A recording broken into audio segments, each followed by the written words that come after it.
माझे नाव स्वानंदी चंद्रकांत बर्डे. मी आता पहिलीमध्ये शिकते. आज मी तुम्हा सर्वांसमोर शिवाजी महाराजांचा पोवाडा सादर करणार आहे.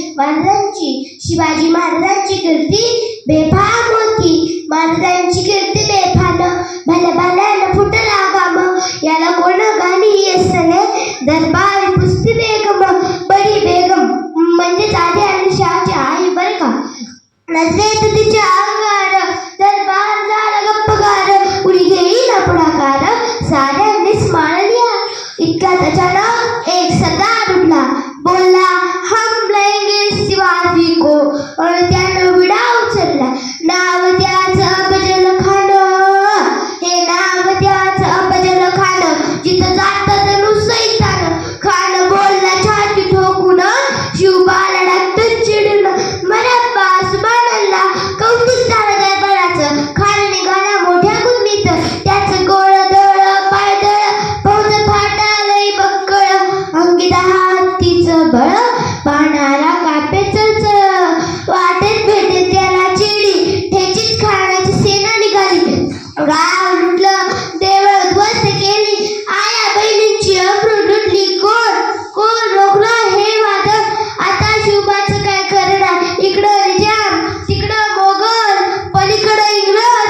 जो तो हेच बोलू लागला. राजाची सेना मुठभर खानाला कसा थोपणार. काय येणार हुंडर चितेत पंतद्र दार. महाराज आपला जीव मोलाचा आहे. खानाचं सैन्य अपाट आहे. त्याच्यासमोर आपला टिकाव अवघड आहे. काही दिवस अंदाज निघून जाऊ. काय म्हणणार राजा मासाहेब. आम्हाला आमच्या जीवाची पर्वा नाही. राजाच्या जीवाचं गरजेचं आहे. रायबा शिवा गुलामचा पुत्र नाही तर मुख्य मर्दांचा स्वाभिमान आहे. ह्या मातेने आपला पुत्र गमावला तरी बेअस्तर, परंतु भ्याडपणे पाहून जाऊन ह्या मराठी मुलखाचा स्वाभिमान गळवता कामा नये. मासाहेब आपला पुत्र आणि मराठी मुलखाचा स्वाभिमान जेडाला लावूनच पडले. अशा वागणीचा तुच्छावा गणी मला कसा ठेचावा. डोक्यात गमिनी कावा भेटीचा धाड सांगावा. प्रतापगडावर आम्ही सागरी पीठचं सांगावं. खानानं हसत कबूल केला. दिवस सरला ठरल्याप्रमाणे प्रतापगडच्या पायदेशी खान. हे प्रतापगडच्या पायदेशी खान. प्रतापगडच्या पायदेशी खान. प्रतापगडच्या पायदेशी खान.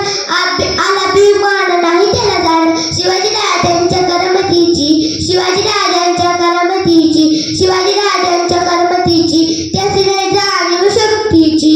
त्याची नाही जाणीव शक्तीची. आणि करील काही कल्पना युक्तीची. जी जी जी जी जी करील काही कल्पना युक्ती. जी जी जी जी जी करील काही